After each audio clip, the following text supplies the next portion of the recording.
All right, hello, friends, ABL friends, other Dukes League friends. Going to break down a little bit of week one of ABL. I took some notes, just things I thought were interesting. And I also could be off on some of these. I ran some quick math to do some of the biggest margins of victory and the smallest and stuff that if Fantrax keeps track of that kind of stuff, I can't find it. Start off real quick by just making note that we have 7 undefeated teams. And of course, conversely, we have 7 teams, I think, without a win, which would make sense. And first things first, getting into how much scheduling affects a head-to-head league. Thank you, friend. This is my limited edition pitching ninja hat. I was happy to get one. I usually am way too late getting on that site when I see the Twitter like 2 hours too late and then get there and everything is sold out. But I got my red, white, and blue trucker pitching ninja hat. Oh my God, it's crooked. The scheduling. So I mentioned it in the Discord earlier. Duke's Pirates managed to drop all 3 games while putting up a great week. This is this overall point, so that takes like everything he did combined. But his team scored 441 points, and he goes 0-3. If you want to look at the direct flip side of that, my Rockies scored 381 and went 2-0. I only played 2 games this week, but I scored about 60 points fewer than the Pirates. I won both of my games, and he lost all 3 of his. So just like a little bit of a peek, week 1 already, at how getting scheduled, hopefully, like he said, he has faith in his team and that it will even out, and it should. I mean, if he scores, he probably won't score 441 on a 7-game week every week, but if he puts up 400, nearly 400 points a week, there's no way he should go 0-3 consistently. But I mean, sometimes that happens. I was startled to see that. I didn't really get on much last night. I was a little busy, so I didn't see how a lot of these matchups ended. So when I got on first thing this morning, that was the big thing that stuck out to me, was the Pirates being 0-3. Kind of couldn't believe it. But then I got to looking at who he was playing, and it made a little more sense. But I don't know if the bigger story is Duke's bad scheduling and going 0-3, or actually my Rockies' great scheduling and not really having a great week, but managing to go 2-0. If I played 3 matchups, I think the odds point toward me having gone 2-1 and getting a loss. A team like the Mariners, which we'll get to in a second in the margins of victory, ends up taking a loss, scoring significantly more. The M's were number 3 in points per game and still managed to drop a matchup. So I am a very fortunate 2-0 this week. A lot of the teams that from the week 1 preview show that we thought were going to have good weeks, or me and Tony, or just me and Padres Greg thought we're going to have good weeks, had good weeks. Tigers had a great week. Astros had a great week. I don't know that I said I thought the Phillies would have a great week, but they did. The Jays pitching carried them to a great week. Thought the Rays were going to be pretty solid. The Dodgers, the M's, the White Sox. I'm actually surprised that the M's and the White Sox each lost a game. A big surprise on the other side would be Tony's Marlins going 2-1, and Tony having the 5th overall best pitching, I believe, in the league. The Marlins, who traded away Luis Castillo and Mackenzie Gore and Casey Mize, which those guys wouldn't have helped in week one. But still, when you looked at the teams around the league, nobody probably pegged the Marlins for being top 5 pitching week one. And it is just week one. Sure, things even out, and they will, but said Phillies would be 3-0. Okay, so I was correct. Pat myself on the back, even though I just thought I was wrong. But yeah, Tony Marlins, pat Tony on the back, 2-1. The guy blew up his team. He's got a bunch of single-digit money players. Comes out week one, out of the gate, tough, goes 2-1, and is top 5 right now in pitching. Big Trevor Rogers game, I believe, probably propelled that. If I think I'm thinking of the right team. I think Tony has Trevor Rogers. Of the other guys that went 2-1 that I didn't mention, guys that I thought should have been 3-0, the Dodgers, the M's, and the White Sox, I think I all probably thought we're going to go 3-0. Picked up a loss. The D-backs at 2-1, the Twins at 2-1, and the Twins had, see, I wrote it down here. The Twins had a pretty heartbreaking loss, a 21.333 point loss to the 2-1 D-backs. So those guys fought out a pretty good matchup. That was the 4th smallest margin of victory by my math. Again, I kind of threw that together quickly, so that could be wrong. The Yankees also go 2-1. The Padres go 2-1, and Frank's Cubs go 2-1. Congrats to Frank, because I think, I didn't go back and rewatch the preview show because, one, it was 3 hours, and that's another reason why I don't remember really what I said. I probably didn't predict Frank to go 2-1. No offense to Frank or anything, but nice on the Cubs to go 2-1. So some interesting surprises. It is only week one, but this is the first league where I've played where you do multiple matchups each week. I kind of like how that looks.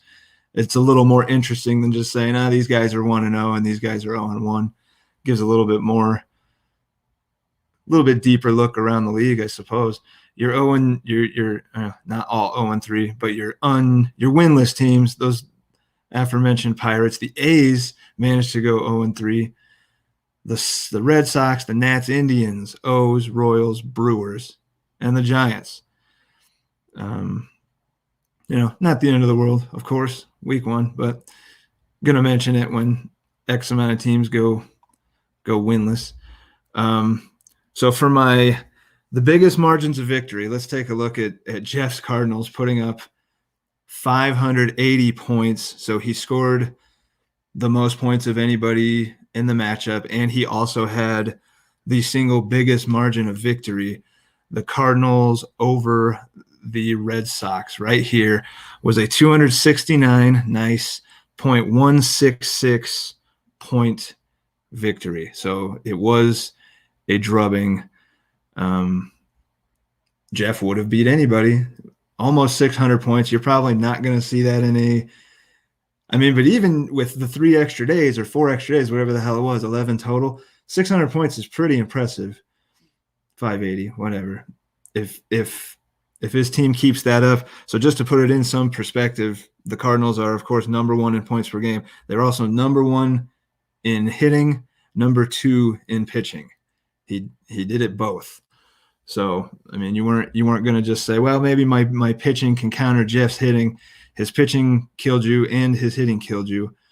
And, somebody's going to do it every week. Somebody's going to have a great week. And,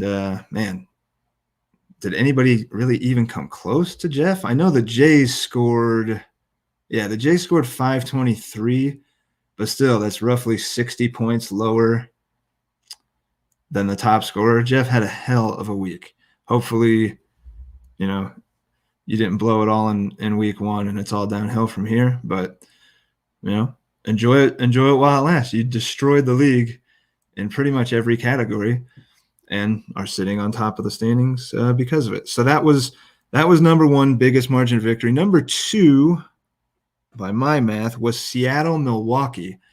So Seattle did end up with a loss, but one of their wins was massive over the Brewers. 454 and change to 199. So a margin of victory of 255.167 points. Not quite, still 14 points behind Jeff's drubbing of the Boston Red Sox. So, yeah, again, not only did Jeff, crush in every category, he also had pretty substantially the biggest margin of victory over anybody else. Number 3 on that list, the Phillies over, again, I hate to pick on Rob, but Phillies over the Brewers for a total of 244.333 points. Where is that one at? It is, well, it's here somewhere. Maybe you'll have to take my word for it, but it happened. The Phillies, there it is. Phillies had a damn good week, man. Adam says I predict him to go 3-0. I believe him. And he did, and it wasn't necessarily, I mean, he got the benefit of some decent scheduling. The Brewers we kind of knew the situation they were going to be in with their kind of lack of depth overall. Him and the Giants kind of both rode the boat that we kind of thought they would, at least in week 1. The Nats, fairly disappointing, 266.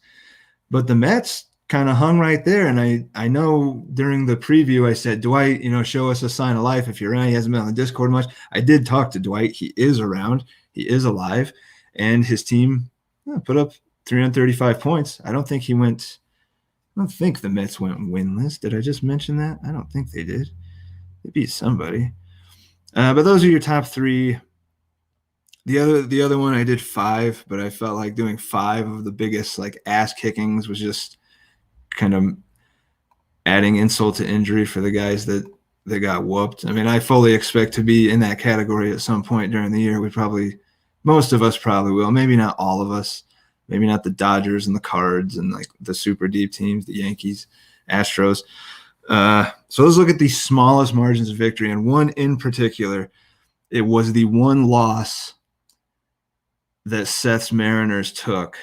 And it was right here against Rays Astros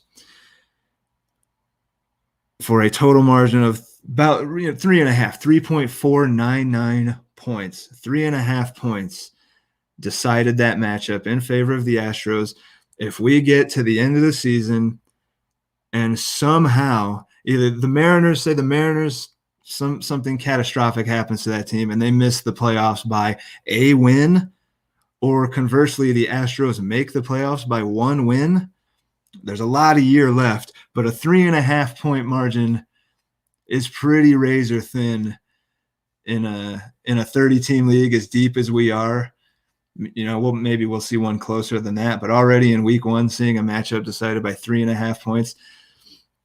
Come back and look at week 1. If one of you guys misses by a game or gets in by a game, look at that matchup in week 1 where 3.5 points, somebody driving in a run or a pitcher throwing a decent inning, whatever it might have been. I didn't dive super deep into the matchup, but 3.5 points is easily your lowest margin of victory. But there was one nearly as close. There was one only 2 points away from that, and it was the Mets beating the Royals right here. 334.5 to 329 for a 5.5 point victory. And those are the only 2 that clock in single digit points, but still pretty cool. I mean, in week 1 that we get 2 matchups decided by, for me to for leagues I play in, that's typically a fantasy football kind of thing. I really love that the points in this league are set up in a way that we can have these razor thin. You can have matchups where a guy absolutely annihilates another team, but then you can have multiple matchups that are decided by a home run or somebody getting a win or somebody getting a save or whatever it might have been, these one little things. And then of course we can all sit down and look at what could I have done? What I had a fucking roto league, full disclosure, one of my Yahoo leagues that I say, oh, the competition's so easy in Yahoo. I had JD Martinez benched in a Yahoo league yesterday, and it's because my idiot friend was coming over to grill and stuff, and I didn't pay as much attention to my shit as I should have, and I benched JD Martinez for his 3-homer game. It's a roto league, so we won't really know how much that affects me until much later. But in these head-to-head matchups, it's kind of the same thing. Sit a reliever. You got too many relievers going or whatever. You sit the guy that gets the hold, or you sit the guy that gets the save or vultures the win, and that can decide your entire matchup. So 3.5 points and then 5.5 points at the top two. Number 3 was Houston involved again. Houston beats Pittsburgh by a super slim margin of 16 total points, 457 and 3/6 to 441 and 3/6. So not only was Duke the what's the opposite of beneficiary? He got the fuzzy end of the lollipop with the scheduling. He also got like razor beaten by Ray, the Razor. So that's got to be his nickname, right? Like his name is Ray, and he's super like slimly beat 2 teams. So we got to start calling him the Razor. So yeah, Duke, tough week 1, man. Not only was the scheduling bad, but then you lose a matchup by 16 points. Tough to be the Pirates, just like the real life Pirates. It's just nonstop tough. I don't know if the real life Pirates are tough luck. It's bad managing. I don't think Duke's a bad manager, but that's tough luck. I mean, cripes, that's tough luck. That was number 3. Number 4 of the smallest margins of victory was the D-backs beating the Twins. I think I mentioned it a little earlier when looking at the standings. We have it right here. The D-backs at 410 beat Tyler's Twins at 388.667. That is a 21.333 point victory. So probably not a single homer or a single win or whatever. You're kind of out of that realm, but you can still, look back and say, damn, what could I have done? The other teams, Tyler got some pretty good whoopings of his other competition. He beat the Royals pretty handily, beat the Indians pretty good, and then got nudged by the D-backs. And your number 5, smallest margin of victory, I wanted to mention it because it was so close to number 4, was the Jays beating the Dodgers. Where do we see this at? Right here. The Jays at 523, the second highest scoring team of the week, edge out the Dodgers, who scheduling probably should have went 3-0. If you look at all the other teams he could have played, Joe should have went 3-0. But he ran into the Jays. He ran into Mark's pitching, number 1 pitching in the league. Ran into Mark's pitching and lost by 26.5 points. So, you're not saying, what if this guy would have homered or whatever still, but man, it's a tough one to swallow when you had a really good week, a nearly 500-point week. That looks like it probably makes Joe the number 3 scorer, that 496. So to be number 3 and then happen to run into the guy that's number 2, that's tough to swallow. You would have a legitimate, say a curse and, kick something. That's tough. What else we got? Your points per game leaders. We'll just run through the top 5. You got the Cardinals, the Phillies at number 2 overall points per game. Now, I might have predicted you, Adam, to go 3-0, but I probably didn't. I know I didn't make any of those predictions, but I probably wouldn't have predicted you to be number 2 in points per game. Number 3, the Mariners. We can actually just look at this right here. The Mariners, kind of where we thought they would be in the top 5. There they are, 4.24, right above the D-backs at 4.23, and are 12th overall, but top 4 in points per game. Scheduling, I'm gonna say it a million times, head-to-head leagues, scheduling. And number 5, the Blue Jays, 4.18, decent edge over the Twins, 4.13. So some separation there for week 1, and then the next 2 bunch up, and we get some more separation again. Man, the Orioles at 3.99, but took kind of a whooping. Boy, very interesting. Like, look, where are Where are my Rockies? I'm way down here at 3-6, and I'm 2-0. I'm happy about it, but I know I could just as easily and maybe should be 0-2. The hitting points. Look at your hitting points. The Cardinals, again, and a pretty good, a 32-point lead over the number 2 Dodgers. The Tigers coming in at 280, a 4-point lead over the Rays, who then had a 4-point lead over the D-backs. So there's your top 5. And then the Rockies snuck in there, but with a pretty significant drop from 272 to 258. These other guys are really close together, 4 points, 10 points, and then here's a drop. But it drops down after the D-backs, and the Phillies are only 1 behind me. So I could easily have been 7th. And the pitching, the pitching. Look at Mark's pitching. You want disparity. 310 all the way down to the number 2 guy, which of course is Jeff, at 258. So a significant gulf between, at least in week 1, the top pitching team and even the number 2. And if you want to have some fun, look at his 310, and the bottom pitching team, which I haven't even looked at, was Milwaukee at 67 points. Him and San Francisco basically tied, 67 points. They need arms. So, Mark with a 200, whatever the hell it is, 253-point advantage over the last place guy in pitching. Significant. And when Mark's hitting gets going, if that pitching keeps going, because where did he finish in hitting? He's not last or anything, but pretty middle. Where the hell is he? Did I miss him? Oh, there he is. Middle of the road. 213 hitting points. Right there with some other guys at 214 and Tony under him at 203. So middle of the road hitting, but man, the pitching just absolutely dominated. The rest of your pitching points, Jeff, Seattle, kind of saw that coming. The Razor, Astros, and then, like I said earlier, Tony's Marlins, top 5 pitching. And, Harry's White Sox right there. We kind of expect them to be there. Dodger Joe right there. We expect him to be there. I didn't expect Tony's pitching to be that good. Is it that good without the Trevor Rogers game? I mean, he didn't score 200 points. He's still pretty good. He's still top 10 without the Trevor Rogers game. Maybe not if you take that away and don't assume that he does anything else.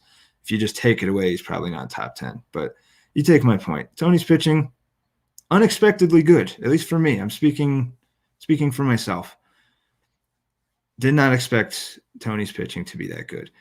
And then week 1, whatever, but points behind the leader. The Giants, nearly 400 points behind there, but being behind the leader doesn't matter.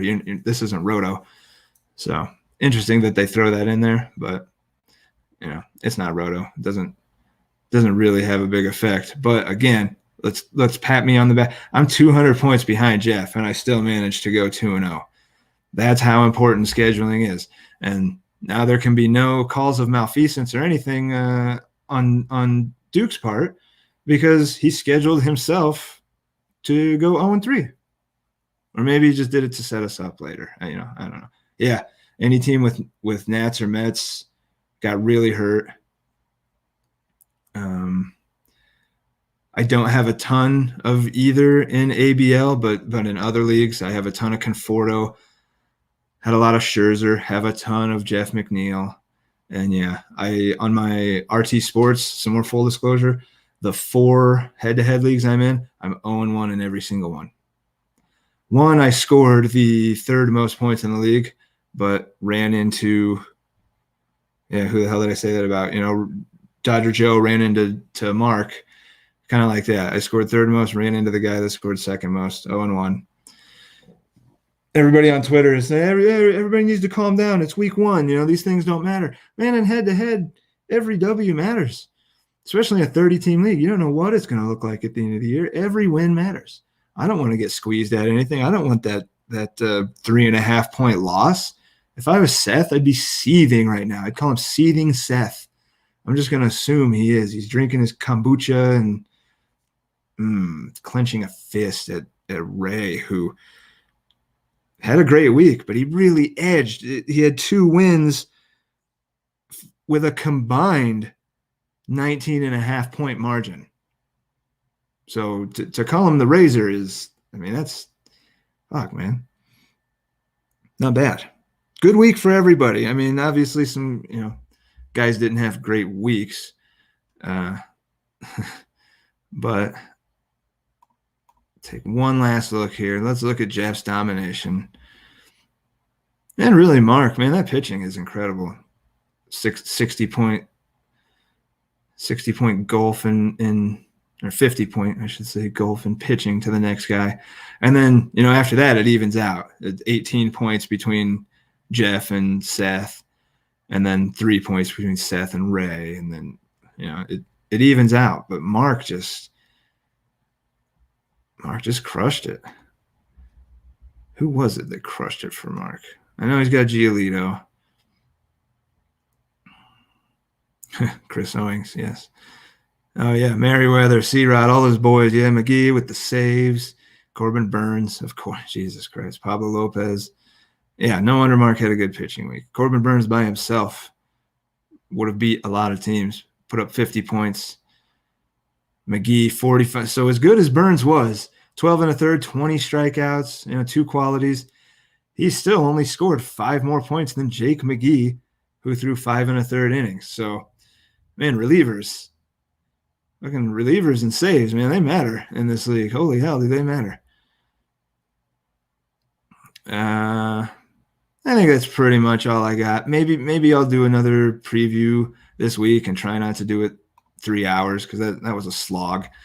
We got this one in like a smooth half hour.